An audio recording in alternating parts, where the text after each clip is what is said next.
असं आम्ही मानतो। एक हैदराबाद गॅजेटेनंतर घेतलेला निर्णय हा ओबीसीच्या मुळावर घाव घालणार आहे असं सर्वप्रथम मी भुजबळ साहेबांच्याकडूनच ऐकलं आणि आता जर त्या संदर्भातली त्यांची भूमिका काही वेगळी असेल तर ती मी काय ऐकलेली नाही। राहिला विषय ज्यामध्ये मंत्रिमंडळामध्ये ज्यांच्या नेतृत्वात ते काम करतात त्यांची तारीफ करणं हे करावंच लागतं, हे ओघाओघानेही करावं लागतं असं मी त्याचा अर्थ काढतो। त्यामुळे त्याचा आणि याचा अर्थ जोडून त्याला वेगळ्या दिशेनं नेणं मला उचित वाटत नाही। आमची लढाई ओबीसीच्या हक्काची आहे। कुणाला काय देता या संदर्भात आम्हाला अजिबात विरोध नाही आणि वारंवार त्याचा उल्लेखही मी केलेला आहे की कुणबी प्रमाणपत्र देत असताना तो ओरिजिनल कुणबी असावा, त्याबद्दल कोणालाही त्याचा विरोध असायचं काही कारणही नाही।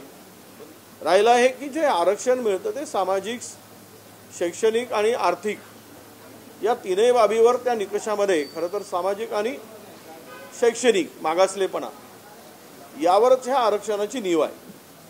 आता त्यामध्ये सर्वच समाज जर कुठल्या ना कुठल्या आरक्षणामध्ये घुसत असेल तर मग या देशातील, राज्यातील याच्या पलीकडचा पुढारलेला समाज कोण हे आता आम्हाला जागोजागी दुर्बीण लावावी लागतील आणि शोधावे लागतील, असाच त्याचा अर्थ होतो।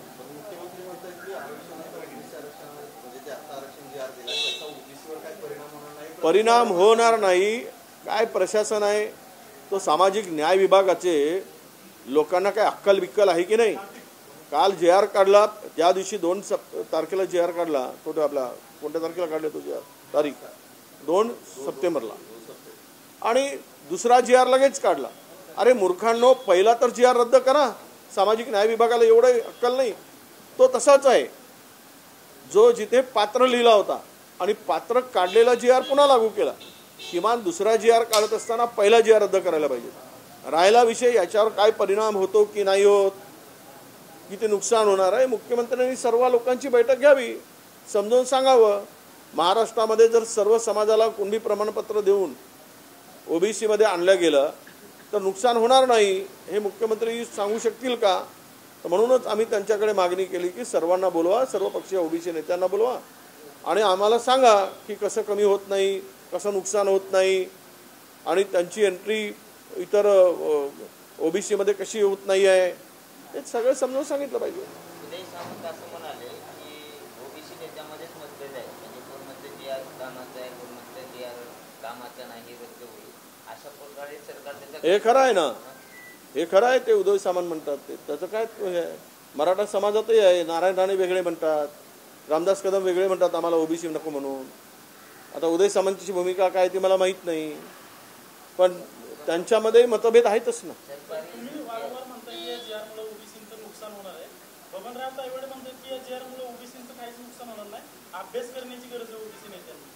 त्याचा अभ्यास फार विद्वान आहेत ते, त्यांचा अभ्यास फार मोठा आहे, त्यामुळे त्यांच्या चष्म्यातून त्यांनी आता सरकारी चष्मा घेतला आहे।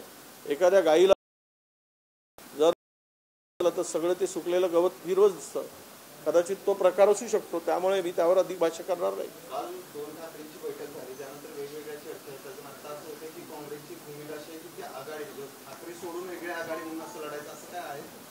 नाही, असं काही नाही। काँग्रेसचा स्टँड काय ठाकरे होईल ना, स्टँड घेऊ, घाई करण्याची गरज नाही। अजून पुढे त्यांचं स्टँड ठरलेलं आहे, दोन भावाचा स्टँड ठरल्यानंतर आमची पण भूमिका आम्ही त्या संदर्भात सांगू। पण एक नक्की आहे की स्थानिक निवडणुका आहेत आणि स्थानिक परिस्थिती पाहून तो निर्णय आमचा होणार आहे। महाविकास आघाडी म्हणून तुम्ही स्थानिक स्वराज्य संस्थांच्या निवडणुकांना सामोरं जाणार नाही याचा अर्थ म्हणजे महाविकास बघा, इंडिया आघाडी ही देशाच्या लोकसभेसाठी होती, महाविकास आघाडी विधानसभेसाठी होती आणि अनेक ठिकाणी स्थानिक स्तरावर वेगवेगळे तडजोडी होत असतात आणि अनेक नवीनही पक्ष जोडत असतात, छोटे छोटे जे काही पक्ष असतात। त्यामुळे इथे आघाडी म्हणून नाही तर आम्ही सगळे एकत्र आलो आहोत म्हणून पुढे लढण्याची आमची तयारी आहे। पण त्यामध्ये राज ठाकरेंचा प्रवेश झाल्यानंतर पुढची भूमिका काय, तर आम्ही स्थानिक नेत्यांशी चर्चा करतो। उदाहरणार्थ मुंबईच्या सर्व नेत्यांबरोबरची बैठक लावली आहे, त्यावर चर्चा करू, आघाडीच्या दृष्टीने चर्चा करू, राज ठाकरे साहेब आल्यानंतर काय भूमिका राहणार आहे ही चर्चा करू। ह्या निवडणुका लोकल निवडणुका आहेत. प्रत्येक निर्णय काही वरच्या पातळीवर व्हावा, राज्य पातळीवर व्हावा किंवा दिल्लीच्या पातळीवर व्हावा अजिबात गरज नाही. आम्ही हायकमांडला नक्की विचारू की अशा समीकरणामध्ये ते जर येत असतील तर आमची भूमिका काय असावी हे ठरवण्याचा अधिकार तर आम्हाला नाही आहे. कारण जे राष्ट्रीय पक्ष असतात त्यांच्या आयडिओलॉजीवर त्यांना काम करत असताना तो पण विचार पुढे ठेवून केला जातो. पण स्थानिक निवडणुकाच्या संदर्भात त्याचा कितपत परिणाम होईल, उद्या प्रांतवार भाषावार जे काही वाद असतात आणि भाषांचा वाद आता सध्या झालेला आहे, ज्या काही वादग्रस्त काही गोष्टी झाल्या आहेत त्यामध्ये त्याचा परिणाम स्थानिक निवडणुकावर किती होईल याचा अभ्यास करून आम्ही निर्णय घेणार आहोत. आणि त्याचा दूरगामी परिणाम या अलायन्सचा उद्या जर हे सगळं झालं असतं त्याचा परिणाम काय होईल हे आमच्या नेत्यांना विश्वासात घेऊन विचारावं लागेल. हे काही उचललं की लगेच काय निर्णय घ्या आणि तो निर्णय घेऊन मोकळे व्हा असं कधी होऊ शकत नाही. तुमची पार्टी आली पण ठाकरे एकत्र आले तर तुमचं असेसमेंट काय म्हणजे स्वतःच राजकारणी म्हणून तुम्ही कसं बघता जो मोमेंटम शिवसेना किंवा मनसेसारखा इमोशनल मोमेंटम त्यांना हवा असतो तो दोघांचा एकत्र येणे. हे बघा दोनही मराठी भाषेसाठी एकत्र आलेले दिसत आहेत सुरुवात. कारण ज्यावेळेस स्तरीय भाषेचा JR काढला गेला आणि कंपल्सरी हिंदी भाषा ही त्याला स्त्री भाषा सूत्रामध्ये गुंतवण्याचा प्रयत्न केला गेला किंवा लादण्याचा प्रयत्न झाला, त्यामुळे हा विषय आला आणि नंतर ते दोन बंधू त्या विषयावर एकत्र आले. आता त्या दोन बंधूंना राजकारणाच्या दृष्टीनं उद्याच्या होणाऱ्या निवडणुकीच्या दृष्टीनं ते एकत्र येऊन एकवट होतं काय हे अद्याप कुठेही स्पष्ट झालेलं नाही. दोघांकडून स्टेटमेंट येत आहे. पण उद्याच्या दृष्टीनं असं नाही की आम्ही आमचा आघाडी झाली, आपला युती झाली आणि आम्ही दोनही बंधू एकत्र जातो असं कुठेही म्हटलं नाही त्यांनी. आणि दोनच बंधू लढतोय असंही म्हटलं नाही. आम्हाला तिसरा नको असंही म्हटलं नाही. त्यामुळे या सगळ्या चर्चावर विनाकारण करण्यात अर्थ नाही. योग्य वेळ येऊ द्या. खरं म्हणजे निवडणुका आता जिल्हा परिषदेच्या अगोदर आहेत असं मी ऐकतोय आणि जिल्हा परिषदेच्या निवडणुकांसाठी नव्यानं आरक्षण काढलं जात आहे. त्याच्यावर आक्षेप ते सगळं केल्यानंतर दिवाळी जाईल. दिवाळीनंतर कदाचित या निवडणुका होण्याची शक्यता आहे नोव्हेंबरमध्ये, कारण डिसेंबरमध्ये अधिवेशन आहे आणि पुढच्या नगरपरिषदा आणि महानगरपालिका साधारणतः जानेवारी फेब्रुवारीमध्ये त्या होण्याची शक्यता आहे. त्यामुळे आम्हाला बऱ्यापैकी या महिन्यामध्ये चर्चा करायला आणि निर्णय घ्यायला स्कोप आहे. त्यामुळे आज या महिन्यामध्ये ते सगळं होईल आणि आम्ही पुढे येऊ आणि हे सांगू. पण एक लक्षात घ्या की आम्हाला आमच्या पुढे हे राज्य उद्ध्वस्त करणारे दुश्मन नजरेपुढे आहेत आणि या स्थानिक स्वराज्य संस्थांच्या निवडणुकामध्ये एकत्र येऊन यांचा पराभव करणं हा पहिला टार्गेट आमचा आहे. अपक्ष नेत्यासाठी बंटी पाटलांचं नाव पुढे येते. मोठं लॉबी काँग्रेसमधला एक गट त्यांच्यासाठी करतोय. तुमची काय भूमिका असेल? तुम्ही याच्या आधी राहिलेला आहात विरोधी पक्षनेते काँग्रेसमधून, तुम्ही सुद्धा आणखी एक दावेदार आहात. बंटी पाटलांचं नाव आणखी स्पर्धेमध्ये नाही, ते विधान परिषदेसाठी आहे. मी विधानसभेचं आहे, त्यामुळे ते दावेदारीचा विषय वगैरे येत नाही आणि आता सिनियर तेच आहे. पण आमच्याकडे असं काही नाव ठरवायचं आम्ही ठरवत नाही. राज्य पातळीवर विरोधी पक्षनेत्याचं नाव कोण असावं हे दिल्लीवरून निर्णय होतो आणि सरकारने द्यायचं मान्य केलं की ते 2 मिनिटांमध्ये आम्ही हायकमांडला विचारून निर्णय घेऊ. पण सध्या तरी सिनियर मात्र बंटी पाटीलच आहे. त्यामुळे विधान परिषदेमध्ये विषय नाही. मी विधानसभेच्या विरोधी पक्षनेता राहिलेलो आहे आणि विधानसभेमध्ये तो वाटा शिवसेनेच्या वाट्याला आहे.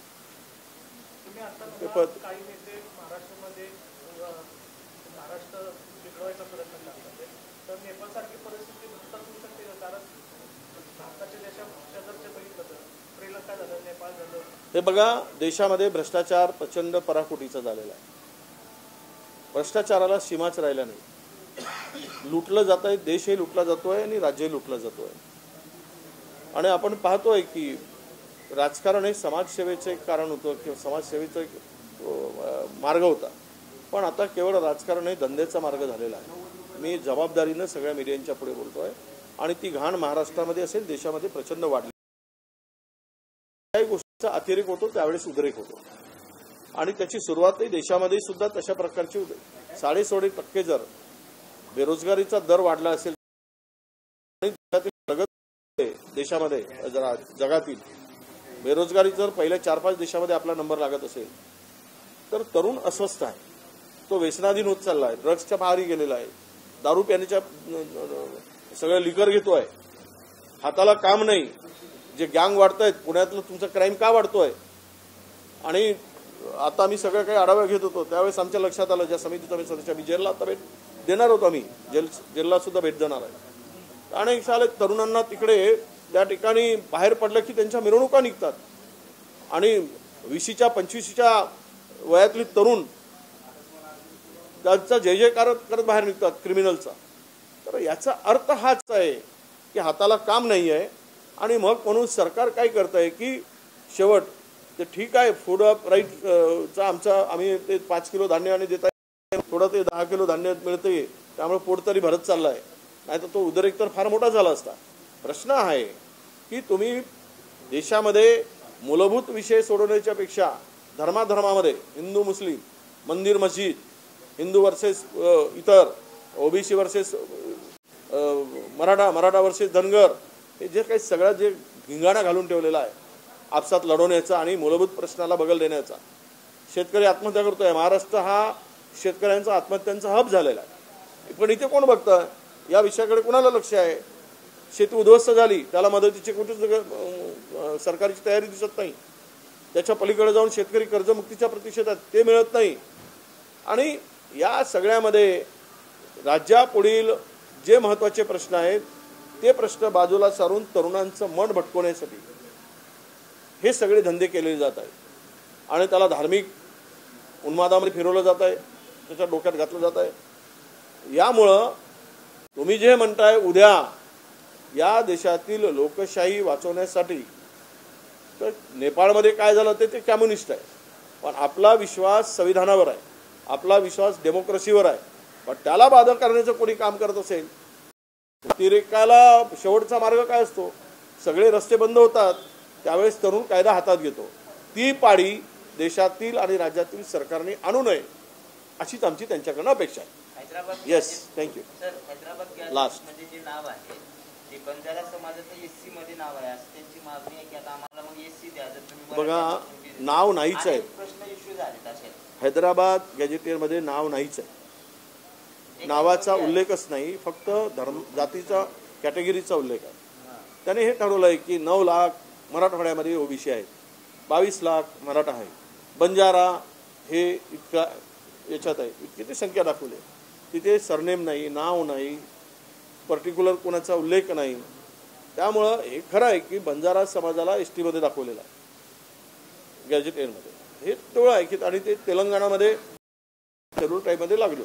जर तुम्ही हैदराबाद गॅजेटियर्स लागू कराल, स्वीकाराल आणि ते इम्प्लिमेंट कराल तर मग हे अनेक समाज पुढे येतील. उद्या धनगर समाज पुढे येईल. कर्नाटकामध्ये ते वेगळी भूमिका आहे त्यांची, म्हणजे त्यांना मिळतं आहे एसटीचं आरक्षण. तर या समाजामध्ये एकमेकाच्या विरुद्ध हा समाज उभा केला जाईल. आदिवासी वर्सेस बंजारा होईल उद्या, कारण आदिवासी मूळ आहेत ते जुने ट्रायबल जे आहेत ते म्हणतील की आमच्यामध्ये नको. तर नवीन वाद करून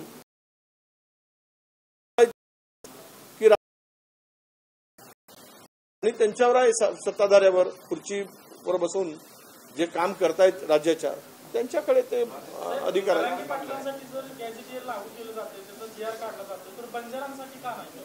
100% तो विषय उद्या येणारच.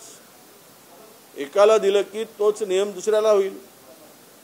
म्हणजे एकाने खून केला त्याला फाशी आणि दुसऱ्याला खून केला की त्याला सोडून द्यायचं, असं कुठे होतं का? कायदे सर्वांसाठी आहे. पुढे आज आम्ही त्यावर बोलणं आम्ही टाळतो, कारण आम्हाला वाद वाढवायचा नाही आहे. नवा पुन्हा आमच्यावर आरोप होईल की बघा बंजाऱ्यांना उचकवलं, बंजारांना विरोधकांनी, आणि त्यांना रस्त्यावर उतरवलं आणि राज्य अस्थिर केलं. पापाची वाटेकरी कशाला हो त्यांच्या, तेच पाप करत आहेत. आम्हाला त्यांचा वाटेकरी व्हायचं नाही म्हणून थांबलो. थँक्यू. लास्ट सुप्रीम कोर्टात पाहिलेले तेलंगणा हायकोर्टमध्ये झाले आणि ते चॅलेंज होणार नाही. अशी एकूण प्रक्रिया सध्या सुरू दिसते. ओबीसीच्या वतीने मात्र तुम्ही न्यायालयीन लढाई लढण्याच्या मूडमध्ये दिसत नाही अजूनपर्यंत. हा जे आर जो आहे तो अजूनपर्यंत चॅलेंज केला गेला नाही उच्च न्यायालयात. बघा असं आहे की निर्णय झाल्याबरोबर लगेच आम्ही सगळ्या कागदपत्र गोळा करायचं काम सुरू आहे, सगळी माहिती गोळा करायचं काम सुरू आहे, त्याचा अभ्यास सुरू आहे. आणि मला वाटतं की आज आम्ही थर्सडे एनी हाऊ मंडेपर्यंत ही पिटिशन कोर्टात दाखल होईल अशा प्रकारची आमची तयारी आहे.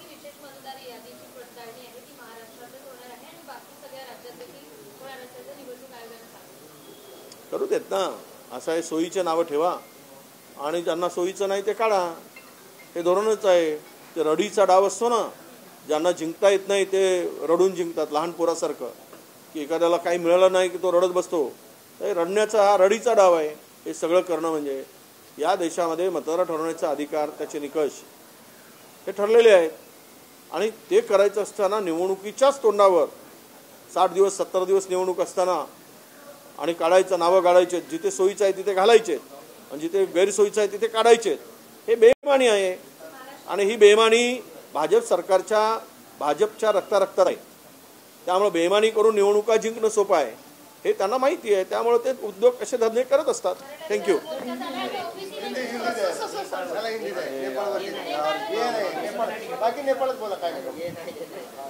नेपाळच पाहिजे काय? अच्छा,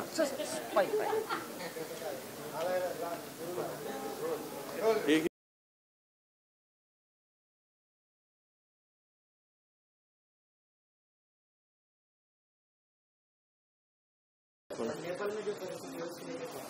नहीं, नेपाल में और महाराष्ट्र और देश की परिस्थिति अलग है. नेपाल में कम्युनिस्ट का ये था. नेपाल में बहुत जो जिस तरह सरकारें चला रही थी, जो निर्णय हो रहे थे, तो सही इश्यू तो यह है कि सोशल मीडिया पर बैन लगाने का, उससे ये बड़ा उद्रेक शुरू हुआ वहाँ पे और उससे बहुत सारा नुकसान नेपाल का हुआ है. देखो, युवाओं को अगर युवाओं के भावनाओं के साथ में खिलवाड़ किया जाता है, युवाओं को अगर उसका हक नहीं मिलता है, तो ये ऐसी परिस्थिति होती है. हमारे भी राज्य सरकारों से और देश की सरकारों से ये आगा है कि यहाँ डेमोक्रेसी वाला देश है. हम लोग संविधान के ऊपर काम करते हैं और हमारे कॉन्स्टिट्यूशन में जो प्रावधान है उसको लेकर काम करें, उसके हिसाब से देश चले.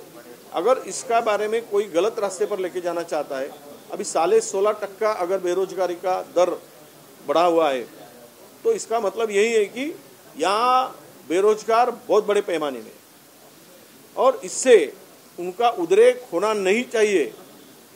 इसीलिए सरकार ने अभी से आगाह होने का इशारा नेपाल ने दिया है. अगर सरकारें सुधरती नहीं तो सरकार को भुगतना भी पड़ेगा. Thank you.